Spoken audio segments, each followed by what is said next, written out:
السلام علیکم ورحمۃ اللہ وبرکاتہ۔ آج میں آپ لوگوں کو 40 حدیثیں یاد کرانے جا رہا ہوں۔ میں 40 حدیثیں آپ لوگوں کو پڑھ کر سناؤں گا، اس کا مطلب بھی آپ لوگوں کے سامنے بیان کروں گا۔ 40 حدیثیں آپ خود بھی یاد کریں، روزانہ ایک حدیث یاد کریں گے تو 40 دن میں 40 حدیثیں یاد ہو جائیں گی۔ 40 حدیثیں یاد کرنے کا بہت بڑا ثواب ہے۔ حضور اکرم صلی اللہ علیہ وسلم کا ارشاد ہے کہ جو شخص 40 حدیثیں یاد کرے اور ان 40 حدیثوں پر عمل کرے اور وہ 40 حدیثیں دوسروں کو یاد کرائے تو ایسا مسلمان آخرت میں بڑے بڑے علماء کرام، بزرگان دین، شہداء، صحابہ کے ساتھ اٹھایا جائے گا۔ صحابہ اکرام اللہ والوں کے ساتھ اس کا حشر ہوگا اس دن، ہے نا۔ تو اسی لیے 40 حدیثیں ہم خود بھی یاد کریں اور گھر پہ اپنے بچوں کو بھی 40 حدیثیں یاد کرائیں تاکہ اتنا بڑا انعام ہمیں بھی ملے اور ہمارے بچوں کو بھی انعام ملے، ٹھیک ہے۔ 40 حدیثیں یاد کرنا کوئی مشکل نہیں ہے۔ ہم روزانہ ایک حدیث یا 2 حدیثیں یاد کریں گے تو 20 دن میں یا پھر ایک مہینے میں 40 حدیثیں یاد ہو جائیں گی۔ تو 40 حدیثیں ہم لوگ یاد کرتے ہیں۔ نمبر 1، وقال نبی صلی اللہ علیہ وسلم، اس کا مطلب ہوتا ہے کہ حضور اکرم صلی اللہ علیہ وسلم نے ارشاد فرمایا۔ آپ اردو میں بھی کہہ سکتے ہیں کہ حضور اکرم صلی اللہ علیہ وسلم نے ارشاد فرمایا، انما الاعمال بالنیات، کہ سارے اعمال کا دار و مدار نیت ہی پر ہے۔ اس کا مطلب یہ ہوتا ہے کہ جتنے بھی اچھے کام ہیں، جتنے بھی دینی کام ہیں، وہ اچھی نیت کے ساتھ اگر کیے جائیں تو اس پر ثواب ملتا ہے۔ اس کا مطلب یہ ہرگز نہیں ہے کہ برے کام بھی اگر اچھی نیت کے ساتھ کیے جائیں تو وہ اچھے ہو جاتے ہیں، یہ مطلب ہرگز نہیں ہے۔ سمجھ رہے ہیں بات کو؟ یعنی جتنے بھی نیکی والے کام ہیں ان پر اگر اچھی نیت رکھی جائے تو وہ ان پر اجر ملتا ہے نا۔ آپ نماز پڑھ رہے ہیں، نماز اگر آپ اس نیت سے پڑھ رہے ہیں کہ اللہ کے لیے میں نماز پڑھ رہا ہوں تو اللہ آپ کو اس پر اجر دے گا۔ لیکن اگر آپ نیت یہ آپ نے کر کے نماز پڑھی کہ نماز میں اس لیے پڑھ رہا ہوں تاکہ دیکھنے والے سمجھیں کہ میں نمازی ہوں، تو پھر اس نیت سے اگر آپ نماز پڑھیں گے تو یہ نماز قابل قبول نہیں ہوگی۔ یہ مطلب ہے انما الاعمال بالنیات، کہ سارے اعمال کا دار و مدار نیت ہی پر ہے۔ دوسری حدیث ہے، خیرکم من تعلم القرآن وعلمہ، کہ تم میں سب سے بہتر وہ شخص ہے جو قرآن سیکھے اور سکھائے۔ تو پتہ یہ چلا کہ سب سے بہتر کون ہے؟ جو قرآن سیکھنے والا ہے اور جو قرآن سکھانے والا ہے۔ آج ہم لوگ سمجھتے ہیں کہ یہ کورس کر رہا ہے تو یہ سب سے بہتر ہے، وہ کورس کر رہا ہے تو وہ سب سے بہتر ہے۔ حضور نے فرمایا کہ سب سے بہتر وہ ہے جو قرآن سیکھے اور سکھائے۔ تو ہمیں قرآن سیکھنا بھی چاہیے اور دوسروں کو قرآن سکھانے والا بننا بھی چاہیے۔ تیسری حدیث ہے، ان من خیارکم احسنکم اخلاقا، تم میں سب سے بہتر وہ شخص ہے جس کے اخلاق سب سے اچھے ہوں۔ تو ہمیں اپنے اخلاق اچھے بنانا چاہیے۔ چوتھی حدیث، لا یرحم اللہ من لا یرحم الناس، کہ اللہ تعالیٰ اس شخص پر رحم نہیں کرتا جو لوگوں پر رحم نہیں کرتا۔ تو اگر ہم یہ چاہتے ہیں کہ اللہ ہم پر رحم کرے تو ہمیں کس پر رحم کرنا چاہیے؟ لوگوں پر رحم کرنا چاہیے۔ پانچویں حدیث ہے، المسلم اخو المسلم، کہ ایک مسلمان دوسرے مسلمان کا بھائی ہے۔ وہ صدیقی ہے، وہ پٹھان ہے، وہ اس برادری کا ہے، وہ اس برادری کا ہے، وہ اونچی برادری کا ہے، وہ نیچی برادری کا ہے۔ اللہ کے رسول نے فرمایا کوئی برادری نہیں ہے۔ المسلم اخو المسلم، کہ ایک مسلمان دوسرے مسلمان کا بھائی ہے۔ چھٹی حدیث ہے، المؤمن مرآۃ المؤمن، کہ ایمان والے کے لیے آئینہ ہے۔ ایک مسلمان دوسرے مسلمان کے لیے آئینہ ہے۔ جیسے ہم شیشے کے سامنے، مرر کے سامنے کھڑے ہوتے ہیں تو ہمارے چہرے پر کوئی داغ ہوتا ہے، کوئی دھبا ہوتا ہے، تو مرر ہمیں ہی بتاتا ہے، کسی دوسرے کو نہیں بتاتا ہے۔ اسی لیے حضور نے فرمایا ایک مسلمان دوسرے مسلمان کے لیے آئینہ ہے۔ اگر ہم اپنے کسی مسلمان بھائی کے اندر عیب دیکھ رہے ہیں، کوئی کمی دیکھ رہے ہیں، تو آئینے کی طرح خاموشی کے ساتھ صرف اس کو بتائیں، زمانے والوں کو نہ بتائیں، کسی کے عیبوں کو نہیں اچھالنا چاہیے، ٹھیک ہے۔ یہ مطلب ہے اس حدیث کا۔ ساتویں حدیث ہے، من ستر مسلما سترہ اللہ فی الدنیا والآخرہ، جو شخص کسی مسلمان کا عیب چھپائے گا اللہ تعالیٰ دنیا اور آخرت میں اس کے عیبوں پر پردہ ڈالے گا۔ تو اگر ہمیں کسی کے عیب پتہ چل رہے ہیں تو ہمیں اس کے عیبوں پر پردہ ڈالنا چاہیے۔ کسی کے عیب بیان ہو رہے ہیں کسی مجلس میں تو ہمیں اس کے عیبوں پر پردہ ڈالنا چاہیے۔ جو شخص کسی کے عیبوں پر پردہ ڈالے گا تو اللہ تعالیٰ اس کے عیبوں پر آخرت میں پردہ ڈالے گا۔ آٹھویں حدیث ہے، لیس الخبر کالمعاینہ، سنی ہوئی بات دیکھی ہوئی بات کی طرح نہیں ہو سکتی۔ ہم لوگ دن بھر میں نہ جانے کتنی باتیں سنتے ہیں اور اس کو آگے شیئر کر دیتے ہیں۔ حضور اکرم صلی اللہ علیہ وسلم کا ارشاد ہے کہ سنی ہوئی بات دیکھی ہوئی بات کی طرح نہیں ہو سکتی ہے۔ نویں حدیث، من صمت نجا، جو خاموش رہا اس نے نجات پائی۔ جو جتنا زیادہ بولتا ہے نا وہ اتنا ہی زیادہ پھنستا ہے. تو خاموش رہنا بھی ایک عبادت ہے، اور جو خاموش رہتا ہے وہ نجات پا لیتا ہے. جب اس کی زبان سے کچھ غلط نکلے گا نہیں تو اسے شرمندگی بھی اٹھانی نہیں پڑے گی. 10ویں حدیث ہے حسن الظن من حسن العبادہ، اچھا گمان رکھنا بہترین عبادت ہے. اس کا مطلب یہ ہے کہ ہمیں اپنے دوسرے مسلمانوں کے بارے میں اچھا گمان رکھنا چاہیے. اگر کسی بھی بات کے دو پہلو نکل سکتے ہیں، ایک پازیٹیو ایک نگیٹو، ہماری عادت یہ ہے کہ ہم لوگ نگیٹو پہلو نکالتے ہیں. ہمیں ہمیشہ پازیٹیو پہلو نکالنا چاہیے اور اچھا گمان رکھنا چاہیے. 11ویں حدیث ہے الکلمۃ الطیبۃ صدقۃ، کہ اچھی بات کرنا یہ صدقہ ہے. آپ اپنی زبان سے کوئی اچھی بات کر رہے ہیں تو یہ بھی صدقہ ہے. 12ویں حدیث ہے السعید من وعظ بخیرہ، کہ نیک بخت وہ ہے جو دوسروں سے عبرت حاصل کرے. ہم کوئی بھی ایسی چیز دیکھتے ہیں جو عبرت والی ہوتی ہے نا، تو ہمیں اس سے عبرت حاصل کرنا چاہیے. حضور نے فرمایا کہ نیک بخت وہ ہے جو دوسروں سے عبرت حاصل کرے، دوسروں سے سبق حاصل کرے. دنیا میں ارد گرد ہمارے جو بھی کچھ ہو رہا ہے اس سے ہم سبق حاصل کریں، تو یہ نیک بختی کی علامت ہے. 13ویں حدیث ہے من توکل علی اللہ کفاہ، جو اللہ تعالیٰ پر بھروسہ کرتا ہے اللہ تعالیٰ اس کے لیے کافی ہے. تو ہمیں اللہ پر بھروسہ کرنا چاہیے. 14ویں حدیث ہے من لم یسأل اللہ یغضب علیہ، جو شخص اللہ تعالیٰ سے سوال نہیں کرتا اللہ تعالیٰ اس سے ناراض ہوتا ہے. تو ہمیں اللہ سے مانگنا چاہیے، اللہ سے دعا کرنا چاہیے. اگر ہم اللہ سے دعا نہیں کرتے تو پھر اللہ ہم پر ناراض ہوتا ہے. 15ویں حدیث ہے التائب من الذنب کمن لا ذنب لہ، گناہوں سے توبہ کرنے والا ایسا ہے جیسے اس نے گناہ ہی نہیں کیا. کوئی شخص گناہ کرتا ہے، گناہ کرنے کے بعد سچی پکی توبہ کرتا ہے. سچی پکی توبہ کا مطلب یہ کہ اے اللہ میں اب آئندہ کبھی گناہ نہیں کروں گا، اور پھر گناہوں سے بچنے کی وہ کوشش بھی کرتا ہے، تو پھر اس کا گناہ معاف ہو جاتا ہے. 16ویں حدیث ہے اذا لم تستحی فاصنع ما شئت، جب تجھ کو شرم نہ رہے تو جو چاہو وہ کرو. ہے نا، جب شرم باقی نہیں رہتی انسان کے اندر پھر وہ بے شرمی والے سارے کام کرتا ہے.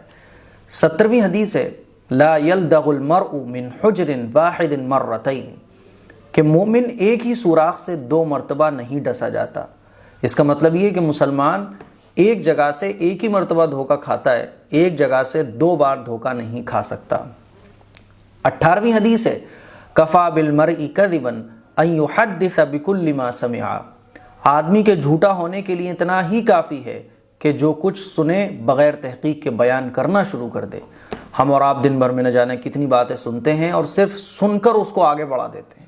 حضور نے فرمایا اگر کوئی آدمی ایسا ہے جو کسی بات کو سنتا ہے اور پھر بغیر تحقیق کرے کہ بھئی یہ بات صحیح بھی ہے یا غلط بھی، سچ بھی ہے یا جھوٹ ہے، بغیر تحقیق کے بس سنا اور اس کو آگے فارورڈ کر دیا، تو اس کے جھوٹا ہونے کے لیے اتنی بات کافی ہے. آپ کو یاد ہوگا 3-4 سال پہلے ایک خبر اڑی کہ نمک مہنگا ہو گیا، نمک مہنگا ہو گیا. تو وہ کیسے اڑتی ہیں یہ خبریں؟ کیونکہ ایک بات چلتی ہے اور سنائی باتوں کو لوگ آگے بڑھا دیتے ہیں. تو کوئی بھی بات جب ہم سنیں تو اس کی تحقیق کریں، بعد میں اس کو فارورڈ کرنا چاہیے. 19ویں حدیث ہے الجنت دار الاسخیاء، جنت سخی لوگوں کا گھر ہے. یعنی جو سخی ہوتے ہیں، اللہ کے راستے میں خوب خرچ کرنے والے ہوتے ہیں، جنت اسپیشلی ان لوگوں کا گھر ہے. 20ویں حدیث ہے الجنت تحت اقدام الامہات، ماں کے قدموں کے نیچے جنت ہے. اگر آپ جنت حاصل کرنا چاہتے ہیں تو ماں کی خوب خدمت کیجیے، ماں سے خوب محبت کیجیے.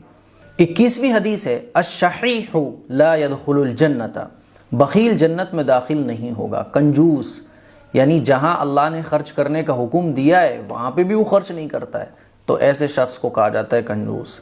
22ویں حدیث ہے الوالد اوسط ابواب الجنہ، باپ جنت کے دروازوں میں بہترین دروازہ ہے، اور دروازے کے بغیر جنت میں داخل نہیں ہوا جا سکتا. اسی لیے آپ کو اگر جنت میں داخل ہونا ہے تو دروازے کو حاصل کرنا پڑے گا، باپ کی خدمت کرنی پڑے گی. 23ویں حدیث ہے السواک مطہرۃ للفم ومرضات للرب، مسواک منہ کی صفائی اور پروردگار کی خوشنودی کا سبب ہے. مسواک سے منہ کی صفائی تو ہوتی ہی ہے اور اللہ اس سے راضی ہوتا ہے. آپ برش کرتے ہیں، منہ کی صفائی ہوتی ہے لیکن اللہ اس سے راضی نہیں ہوتا، سنت نہیں ہے. آج ہمارے گھروں پہ مسواک کا کانسیپٹ ہی نہیں ہے، مسواک ہمارے گھروں پہ نظر بھی نہیں آتی ہے. مسواک کرنا چاہیے کیونکہ اس سے اللہ کی خوشنودی حاصل ہوتی ہے. 24ویں حدیث ہے الظلم ظلمات یوم القیامہ، ظلم قیامت کے دن اندھیروں کا سبب ہے۔ اگر کوئی شخص ظلم کرتا ہے، ظالم ہے، تو یہ اس کے ظلم جو ہے نا وہ آخرت میں اس کے لیے اندھیرے بن جائیں گے، اس کو کچھ دکھائی نہیں دے گا۔ 25ویں حدیث ہے الحیاء شعبۃ من الایمان، حیا ایمان کا اہم ترین شعبہ ہے، حیا ایمان کا حصہ ہے۔ اگر ہمارے اندر حیا نہیں ہے اور ہم حیا کو عیب سمجھتے ہیں تو ہمارا ایمان نہیں ہے ہمارے اندر۔ 26ویں حدیث ہے الطہور شطر الایمان، پاکی آدھا ایمان ہے۔ ہمیں اپنے گھروں کو پاک رکھنا چاہیے، صاف رکھنا چاہیے، ہمیں اپنی گلی محلوں کو پاک اور صاف رکھنا چاہیے۔ 27ویں حدیث ہے لا يدخل الجنت قاطع، رشتے توڑنے والا جنت میں نہیں جائے گا۔ ہم اپنی طرف سے کسی سے رشتہ داری ختم نہ کریں۔ ہمارے ساتھ جو غلط کر رہا ہے اس کا عمل اس کے ساتھ ہے، وہ ہمارے ساتھ غلط کر رہا ہے، اس کا ہرگز یہ مطلب نہیں ہے کہ ہم بھی اس کے ساتھ غلط کرنا شروع کر دیں۔ حضور نے فرمایا رشتوں کو توڑنے والا جنت میں داخل نہیں ہوگا۔ اگر ہم نے کسی سے رشتہ داری توڑ رکھی ہے تو آج ہی جوڑ لیں، اس نیت کے ساتھ کہ ہمارے نبی کا ارشاد ہے رشتے جوڑو، رشتہ داری مت توڑو، تو ہم آج ہی اپنی رشتہ داری جو ٹوٹی ہوئی ہے ان کو جوڑ لیں۔ 28ویں حدیث ہے لا يدخل الجنت نمام، چغل خور جنت میں داخل نہیں ہوگا۔ اگر ہم ادھر کی ادھر لگاتے پھرتے ہیں، چغلیاں کرتے پھرتے ہیں، تو ہمیں اس عمل سے باز آنا چاہیے۔ چغل خور جنت میں داخل نہیں ہوگا۔ 29ویں حدیث ہے الید العلیٰ خیر من ید السفلیٰ، اوپر والا ہاتھ یعنی دینے والا ہاتھ نیچے یعنی لینے والے ہاتھ سے بہتر ہے۔ اگر ہمارا ہاتھ ایسے رہتا ہے، ہم ہمیشہ لوگوں کو دیتے ہیں، تو حضور نے فرمایا کہ جو دینے والا ہاتھ ہے، اوپر والا جو ہاتھ ہے، یہ بہتر ہے لینے والے ہاتھ سے۔ ہم اپنی نیت دینے والی رکھیں، لینے والی نہیں رکھیں، ٹھیک ہے؟ آج لوگوں کی جو نیت ہے وہ لینے والی ہے، دینے والی نہیں ہے۔ تو حضور نے فرمایا جن لوگوں کی نیت دینے والی ہے، جو دینے کا ارادہ رکھتے ہیں، تو اوپر والا ہاتھ اچھا ہے بمقابلے نیچے والے ہاتھ کے۔ 30ویں حدیث ہے ما اسفل من الکعبین من الازار فی النار، بخاری شریف کی روایت ہے کہ ازار کا جو حصہ ٹخنوں سے نیچے ہوگا وہ آگ میں جائے گا۔ مردوں کے لیے ٹخنوں سے اوپر پاجامہ، پینٹ، لنگی، جو اوپر سے کپڑا پہنا جاتا ہے، اس کو ٹخنے سے اوپر رکھنا یہ واجب ہے، ضروری ہے مردوں کے لیے۔ اگر کسی مرد کا کوئی ازار، پینٹ، پاجامہ، شلوار، لنگی ٹخنے سے نیچے ہوتی ہے تو وہ حصہ آگ میں جائے گا، حضور نے فرمایا۔ 31ویں حدیث ہے لیس منا من غشنا، کہ جو دھوکہ دے وہ ہم میں مسلمانوں میں سے نہیں ہے، وہ ہم میں سے نہیں ہے۔ من غش فلیس منا، اس طرح بھی حدیث آئی ہے کہ جو دھوکہ دے وہ ہم میں سے نہیں ہے۔ اسی لیے دھوکہ دینے والا، حضور نے فرمایا جو دھوکہ دیتا ہے دوسروں کو وہ مسلمان ہے ہی نہیں ہے۔ 32ویں حدیث ہے افشوا السلام بینکم، آپس میں سلام عام کرو، تو ہمیں سلام آپس میں خوب پھیلانا چاہیے۔ 33ویں حدیث ہے قل الحق وان کان مرا، سچ بات کہو اگرچہ کڑوی ہو، سچ بات کہو، وہ سچ بات چاہے کتنی کڑوی ہو، کتنے ہی لوگ اس سے ناراض ہو جائیں، آپ کے ماں باپ ناراض ہو جائیں، آپ کی بیوی ناراض ہو جائے، آپ کے بچے ناراض ہو جائیں، آپ کے دوست ناراض ہو جائیں، کتنی ہی کڑوی بات ہو لیکن سچ کہنا چاہیے۔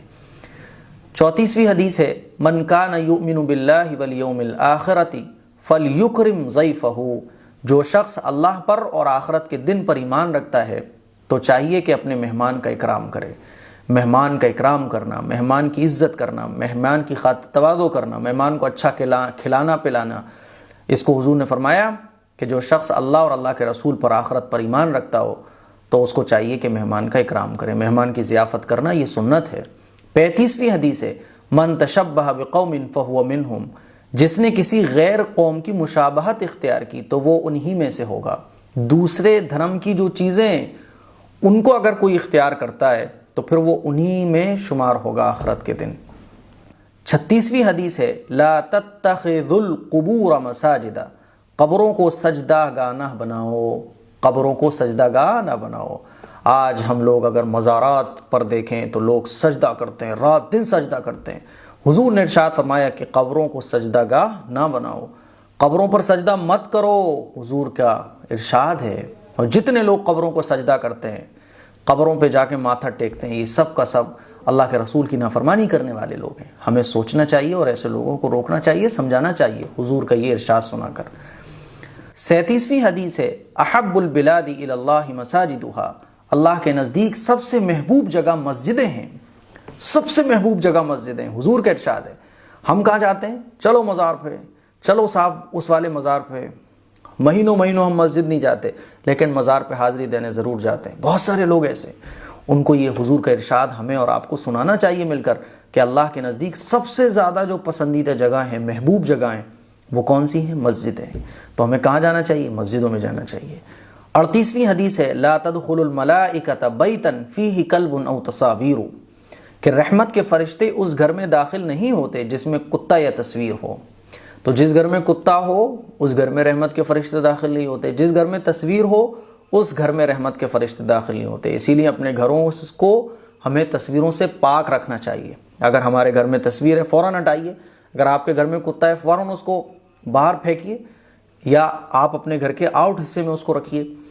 39ویں حدیث ہے من صلی علی مرۃ صلی اللہ علیہ عشرا، کہ جو شخص مجھ پر ایک مرتبہ درود بھیجتا ہے اللہ اس پر 10 مرتبہ اپنی رحمتیں نازل فرماتا ہے۔ اگر ہم اور آپ یہ چاہتے ہیں کہ ہمارے اوپر اللہ کی رحمتیں نازل ہوں تو ہم حضور پر درود شریف بھیجیں۔ ایک مرتبہ ہم حضور پر درود شریف بھیجیں گے، اللہ ہم پر اپنی 10 رحمتیں نازل فرمائے گا۔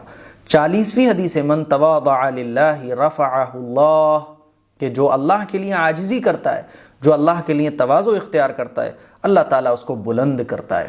تواضع کا مطلب یہ کہ اپنے آپ کو چھوٹا سمجھنا، اپنے آپ کو مٹی کا پتلا سمجھنا، اپنے آپ کو یہ سمجھنا کہ مجھے مر کر مٹی میں جانا ہے، لیکن اپنے آپ کو تکبر والا سمجھنا، گھمنڈ کرنا اور سمجھنا میں تو بہت بڑا ہوں، یہ تواضع کے خلاف ہے۔ جو اللہ کے لیے تواضع کرتا ہے، عاجزی اختیار کرتا ہے، اللہ تعالیٰ اس کو بلند کرتا ہے۔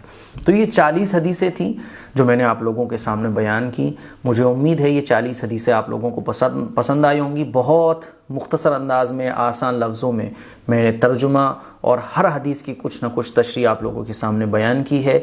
اس کلپ کو شیئر کریں، دوسرے مسلمانوں تک پہنچائیں، سوشل پلیٹ فارم پر شیئر کریں، اپنے اسٹیٹس پر لگائیں، تاکہ حضور کے یہ مبارک ارشادات ہر مسلمان سن سکے اور عمل کر سکے۔ السلام علیکم ورحمۃ اللہ وبرکاتہ۔